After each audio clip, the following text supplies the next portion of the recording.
Oh, here comes a train.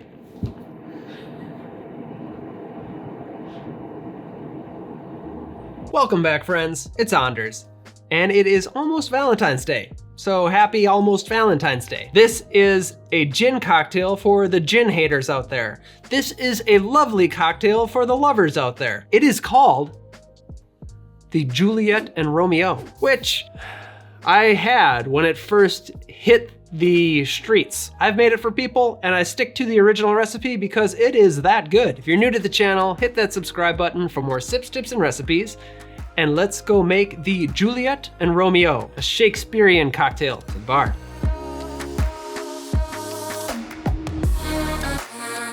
Before we jump in, a quick shout out to our sponsor, Caldera Lab. Caldera Lab uses pharmaceutical grade science to create men's skincare products. They call it self-care, because you're taking care of yourself. Such as The Good, which is an award-winning serum developed for all skin types. This stuff is like liquid gold for your aging and decomposing face.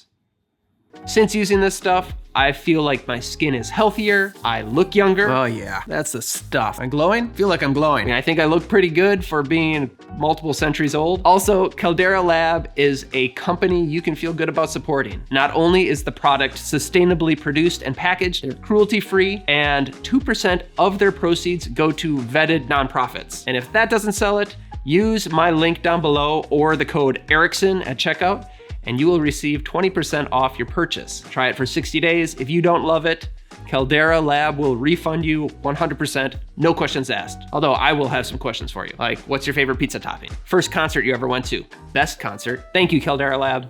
Back to the video. The Juliet and Romeo dates back all the way to 2007. And if you are not old enough to remember 2007, you should not be watching these videos because this is a video about alcohol. So the Juliet and Romeo was created in 2007 for the grand opening of the Violet Hour here in Chicago. The Violet Hour was kind of an incredible place. At that time, personally, I was going through this discovery of classic cocktails, and along comes this kind of speakeasy bar that you could go to and have some classic cocktails, or original cocktails in this case, but they were well-crafted drinks. This drink was created by a gentleman called Toby Maloney. For the longest time, I actually thought his name was Tony Maloney because it rhymes, and I just thought that that would be a fun name, Tony Maloney, but it's not, it's Toby Maloney. From what I understand is he wanted to create a drink that people who weren't that into gin would find really tasty.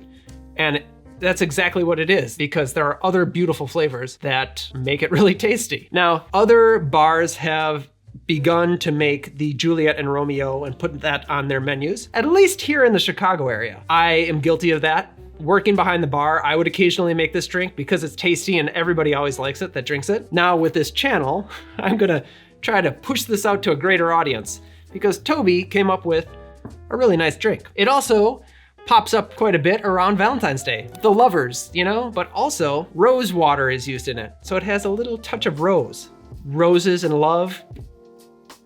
Now the booze. For this cocktail, we are gonna need a London Dry Gin. I believe the original recipe was Beefeater Gin, and I really like Beefeater Gin actually. So we're also gonna need freshly squeezed lime juice, simple syrup.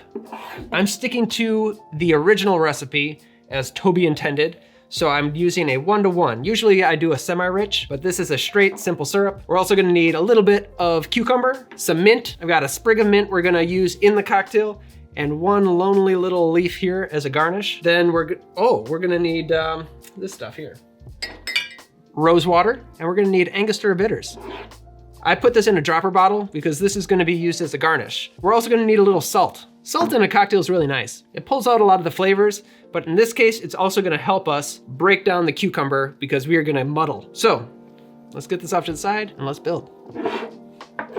We will be shaking this cocktail. This will be served up. I'm serving it in a coupe. I've got it chilling in my freezer, so do that. We're gonna muddle. So into the smaller cheater tin, we're gonna want 3 slices of cucumber. To that, a small pinch of salt. Okay, now, muddle. We're gonna just break up that cucumber. It doesn't take much. You get kind of like this cucumber mush.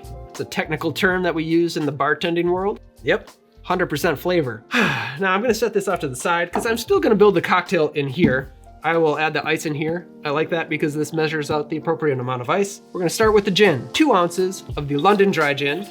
To that, I'm gonna add 3/4 of an ounce of the simple syrup, 3/4 of an ounce of the fresh lime juice. I did the simple syrup first because the lime juice is gonna wash away any simple syrup that is stuck in the jigger. 3 drops of rose water. It doesn't sound like a whole lot, but you really don't need a whole lot. A little bit goes a long way. What am I missing? Ah, yes, mint. A little sprig of mint.